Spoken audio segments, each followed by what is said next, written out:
J'espère que vous allez bien, j'espère que vous vous portez bien. Ces derniers temps, les autorités algériennes, le gouvernement algérien réagit toujours rapidement face à des polémiques ou à des informations, à des mises en cause dont il faisait l'objet de la part de certains responsables français ou autorités françaises ou des médias français. Récemment, la semaine, au début, par exemple, prenons un exemple, France 2, quand elle a publié une enquête sur comment les opposants algériens sont intimidés, menacés et faisant l'objet d'un chantage de la part de certains officiels des consulats d'Algérie en France, la PS elle a réagi, elle a dénoncé une campagne de désinformation et de manipulation de la part du média public, la chaîne publique française France 2. La PS qui est l'organe médiatique attitré du gouvernement algérien, puisqu'il s'agit de l'agence de presse gouvernementale et étatique qui est le porte-parole de l'État algérien.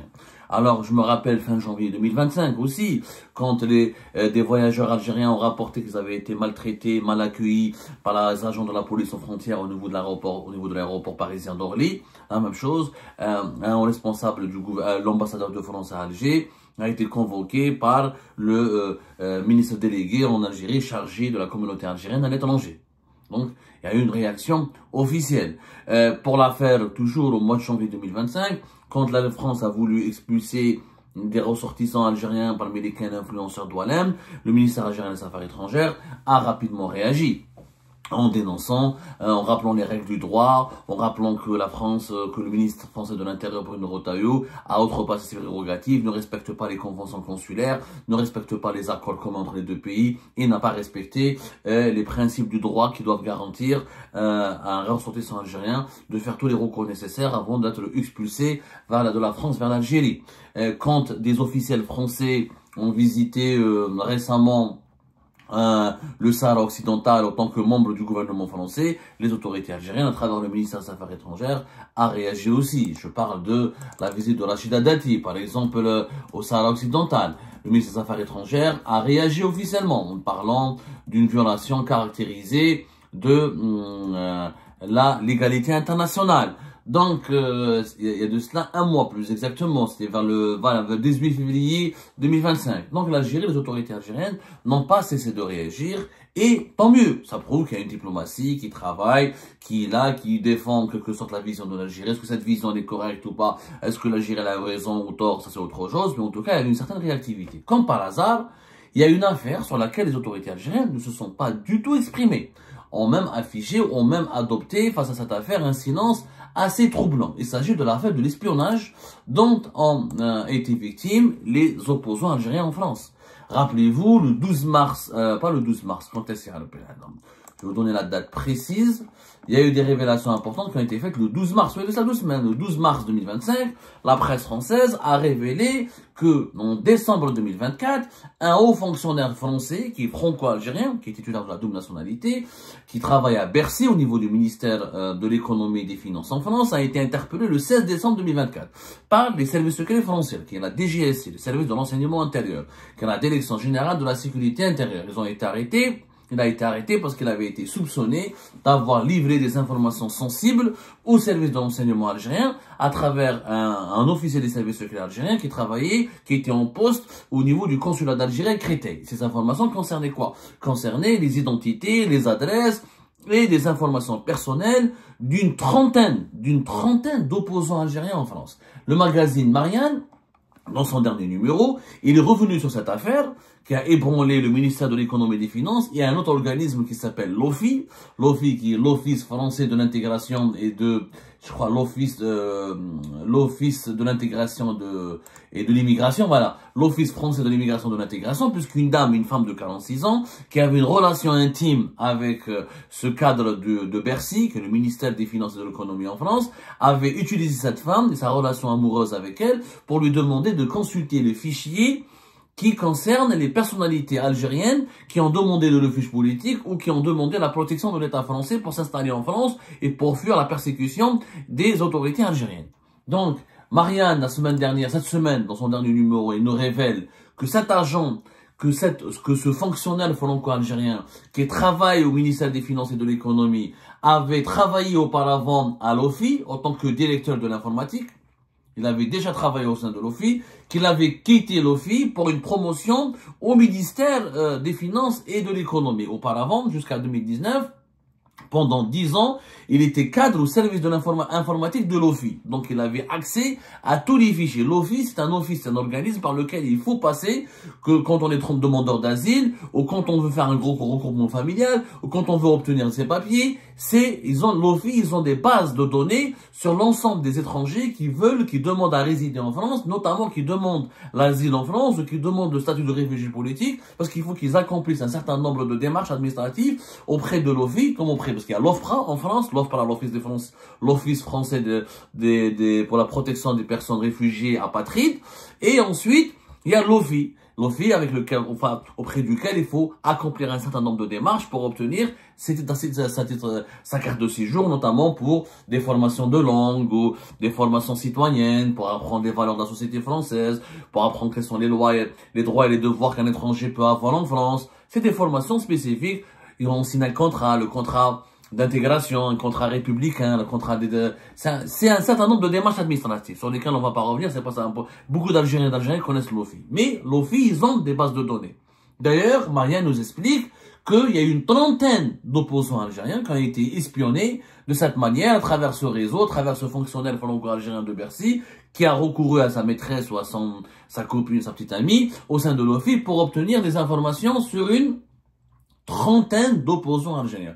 Parmi les cas des réfugiés politiques, vous connaissez leur liste, hein. Les réfugiés politiques en France, dont je fais partie, on est une minorité, on est très connus, ceux qui sont engagés publiquement en faveur de la démocratie, en faveur du changement démocratique, en faveur du développement de l'Algérie, en faveur d'un état de droit et d'une justice indépendante, et en faveur d'une Algérie avec une alternance démocratique, une Algérie apaisée, tournée vers le développement. Ils sont connus.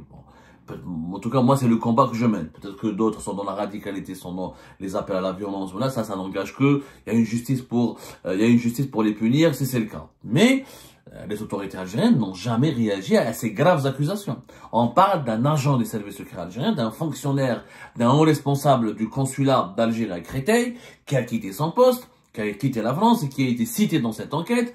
Le fonctionnaire franco-algérien a été placé sous contrôle judiciaire. La dame de 46 ans, elle a été aussi placée sous enquête et elle va être limogée par l'OFI qui va la poursuivre aussi en justice parce qu'elle a violé le secret professionnel. Elle a accédé à des fichiers.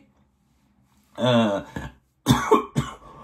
a accédé à des fichiers au sein du système informatique de l'OFI où il est possible de connaître les adresses, les informations personnelles, les noms et l'identité précise de tous les réfugiés politiques algériens, tous les demandeurs d'asile algériens en France.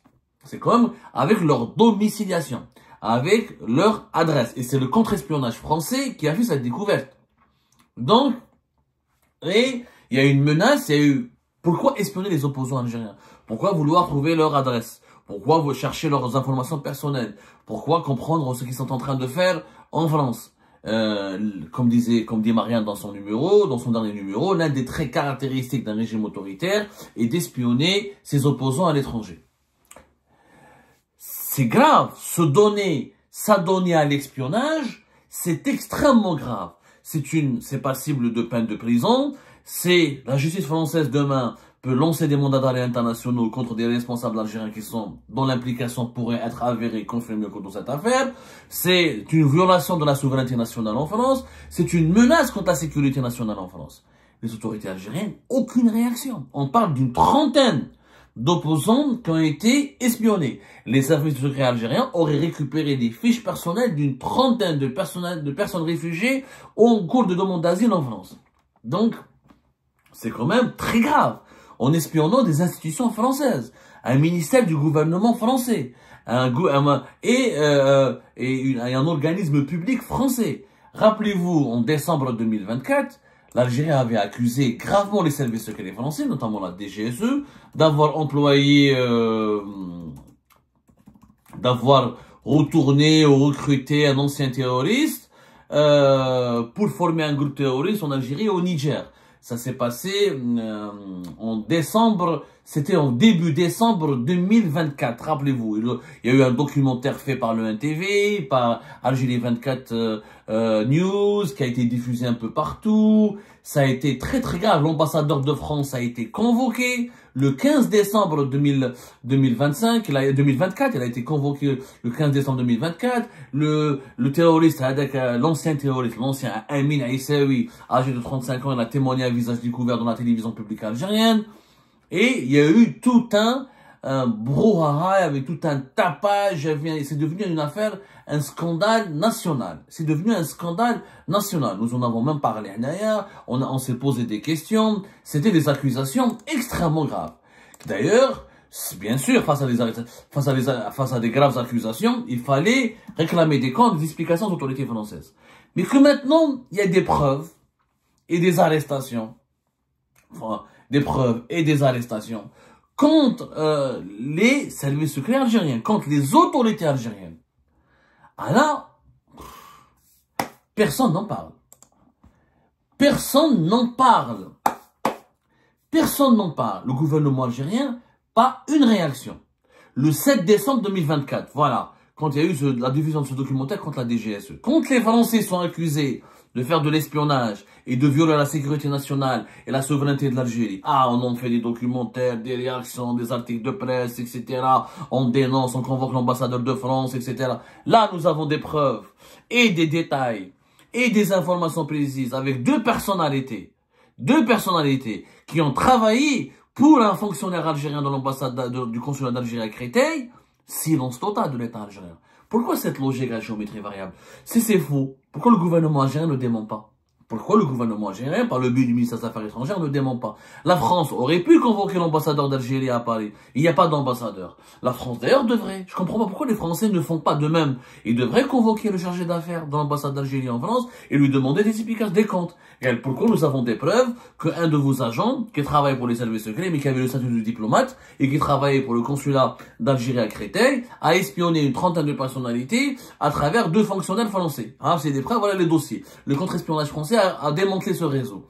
Il fallait demander des explications et des comptes. Regardez comment en France, on n'en a pas fait autant de bruit. Et c'est pas devenu un scandale d'État. En France, on en parle, Marianne, Le Parisien, la presse française en parle, ils en ont parlé à France 2, etc. Mais sans dénigrement, sans exagération, tout en rappelant les faits, rien que les faits. Les autorités algériennes n'ont pas réagi, n'ont pas démenti. Est-ce que cela signifie que c'est vrai? Moi, le silence de l'État algérien me dérange. Moi, j'invite les autorités algériennes à s'expliquer. Avez-vous espionné des opposants et des réfugiés politiques? Et pourquoi les espionner? En quoi ces réfugiés, en quoi nous les réfugiés ou les opposants? Moi, je suis pas opposant, moi je suis journaliste. Moi, j'ai toujours dit, moi, je ne me considère pas comme opposant. Moi, je n'ai rien à voir avec la politique. Moi, je fais de l'information. Je rapporte des faits. Je décris des infos. Je décris des faits. Je rapporte des faits. Je dis, voilà ce qui s'est passé, quand est-ce que ça s'est passé, pourquoi ça s'est passé. Et bon, bien sûr, je fais de l'analyse et du commentaire. Le journalisme d'opinion existe. Je donne l'information. Sur certains sujets, je fais de l'analyse, pas de l'opinion. Ce n'est pas une opinion personnelle. Je vérifie des faits, j'apporte des chiffres, je fais des enquêtes et je donne des analyses. C'est très rare où je donne mes opinions. Je suis pas là pour... Je donne mes opinions quand il y a des coups de gueule. Face à des cas graves, à des violations flagrantes des droits de l'homme, à des violations flagrantes des libertés publiques, des libertés individuelles, face à des scandales absurdes. Là, je donne une opinion. Mais dans la majorité écrasante des cas, je donne des analyses. L'analyse et l'opinion, c'est deux choses différentes. L'analyse, on s'appuie sur des faits, sur des chiffres, sur une investigation, sur des recherches, sur des vérifications, et on fait parler, on donne une analyse de la réalité. On est dans une réaction, on est dans une interaction avec le réel. Une opinion, c'est une sensibilité personnelle. C'est un avis personnel. C'est pas mon cas. Moi, je suis qu'un journaliste, donc je ne comprends pas pourquoi m'avoir espionné. Pourquoi m'avoir espionné? Un journaliste qui m'a doucement, pourquoi l'espionner? Tout ce que je sais, je le dis. Pour connaître mes sources, c'est une violation. C'est pas digne d'un État moderne. Pour toucher à mon intégrité physique, pour nous menacer, pour faire quoi? Quel était l'objectif? D'un côté, vous faites une politique de l'Emchem et vous dites aux opposants, aux dissidents, venez vers nous. Acceptez le dialogue, rentrez chez vous, faites des concessions et travaillez dans votre pays, vous êtes protégés. Mais sinon, on est, même à l'étranger, vous voulez nous agresser. Mais si à l'étranger, vous nous avez espionnés, menacés, et vous avez cherché à nous agresser à l'étranger, comment on pourrait être en sécurité chez nous? C'est ça le problème. D'un côté, le pouvoir algérien tend la main, essaye de récupérer ses opposants qui sont à l'étranger. De l'autre côté, il les espionne, il ramène leurs adresses personnelles, leurs données, et il les fait des filatures, et quelquefois il passe à l'agression physique. Je rappelle que mon agresseur, quand même, mon affaire, Marianne a parlé de mon dossier, quand même, que mon agresseur est toujours en prison. Est toujours en prison pour mon affaire, j'ai qualifié ça de tentative d'assassinat le 15 août 2023. Donc vous êtes, je l'ai suffisamment médiatisé, je vais pas revenir là-dessus, il y a une instruction judiciaire. Donc, j'ai pas dit qu'il y avait une lien, là, pour le moment, l'enquête n'a pas déterminé de lien direct avec les autorités algériennes. Mais là, dans le cas d'espionnage, il y a un lien direct avec les autorités algériennes, ça a été déterminé, ça a été prouvé. Et 2 personnes sont encore sous contrôle judiciaire. Pourquoi faire ça?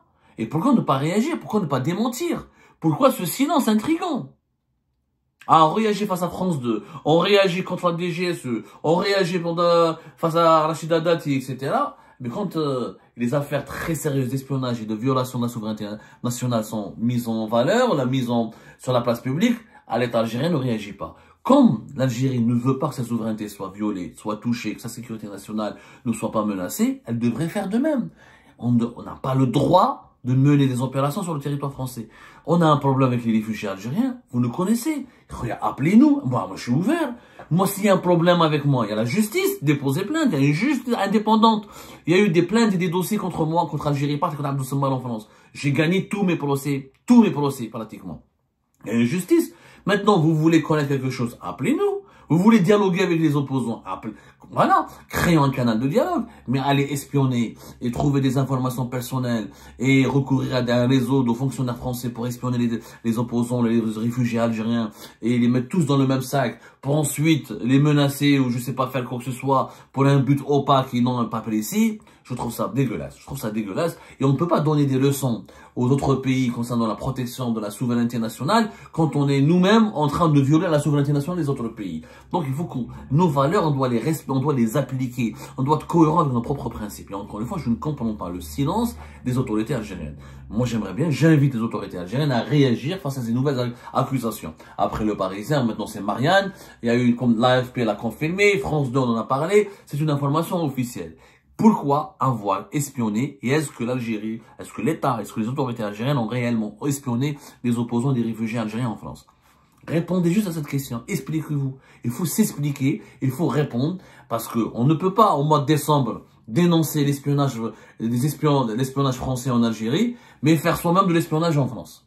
C'est un peu contradictoire. J'aimerais bien avoir des explications, j'aimerais bien m'entretenir avec ou Ahmed Attaf ou avec un responsable du gouvernement algérien qui nous explique quelle est l'attitude et la réaction, quelle est la version des faits de l'État algérien face à ces graves accusations.